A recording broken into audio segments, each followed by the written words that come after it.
Hello, I'm Ninja Greg, and you're watching the Ninja Greg Show. Sorry if I seem kind of out of it this time, but remember what I said last time about how I'm not going to want to do this if I don't feel, if I don't feel like I can put my heart into it.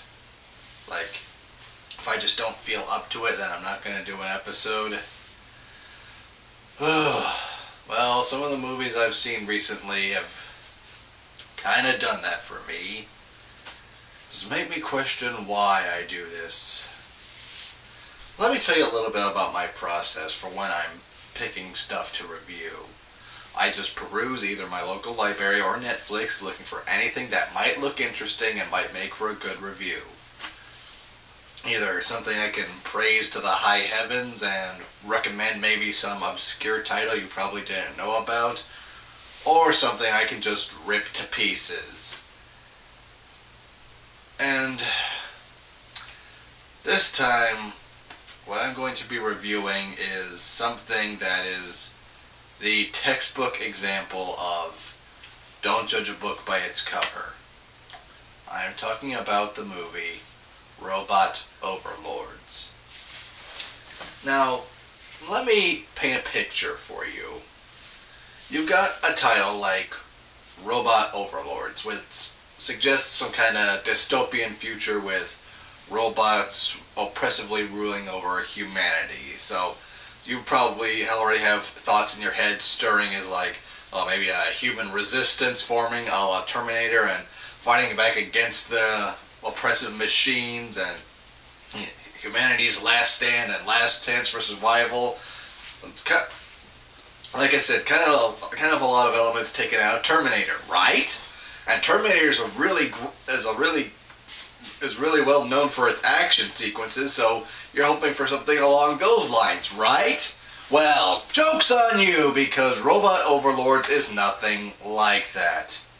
I'll explain why in a bit, but first let me tell you what it's about. These alien robots invade Earth and basically dominate humanity because they're going to, they want to study them as much as they possibly can, and then when they feel satisfied that they've learned everything they can about humanity, they're going to leave. And the only condition is that they have to stay indoors, and they monitor that by implanting every human with some kind of implant on the side of their head that goes off whenever they're outside. So, and the movie focuses around our main character named Nate and his friends who are, well, Nate's kind of interested in trying to find his dad, and they find a way to temporarily disable the implants by giving themselves a rather painful electrocution, and they do it a few times, and they use that opportunity to sneak around and to go without drawing any attention to try and find Nate's dad, which they do, and he's part of this kind of refugee camp that's just looking to survive. They gave up the fight a long time ago. They just want to live.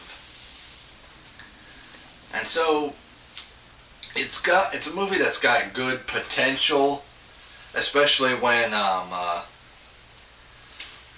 part of I don't really understand it, and I'll explain, like I said, I'll explain why a little bit later, but part of punishment that involves going against the robots involves them kind of scanning your mind and kind of downloading your mind into this big network that they're all connected to, and doing so usually results in the human being being left in a coma where they eventually die from being unable to feed themselves. And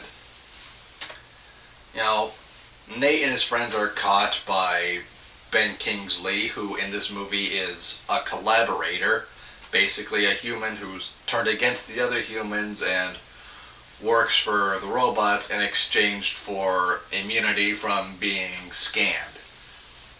And Nate's scanning process gets interrupted, and he's still kind of connected to the robot network and finds he has the ability to control some of them.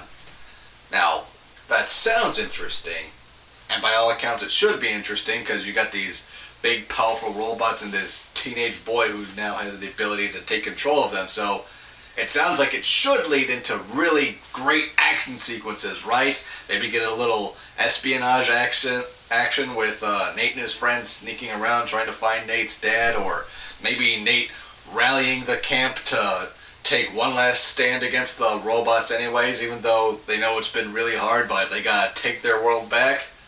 Yeah, none of that happens. This movie is an ungodly amount of boring. The little action that there is in this movie is not very engaging, and it's not very long, and the dialogue is just whisper quiet. I mean, I had my TV turned up pretty loud while I was watching this, and I just had a really hard time following what everyone was saying, and therefore it made the movie hard to follow. This movie is only about an hour and a half, but it drags on. It is so dull and uninteresting. These characters are not interesting. They give me nothing to relate to, nothing to work with. So, yeah. This movie was just a big disappointment, and I don't recommend it. How they got a great talent like Ben Kingsley to work on this complete waste of a movie, I have no idea, except for maybe he's English, and this is an entirely European-made movie, and, you know, it takes place, presumably, in England, and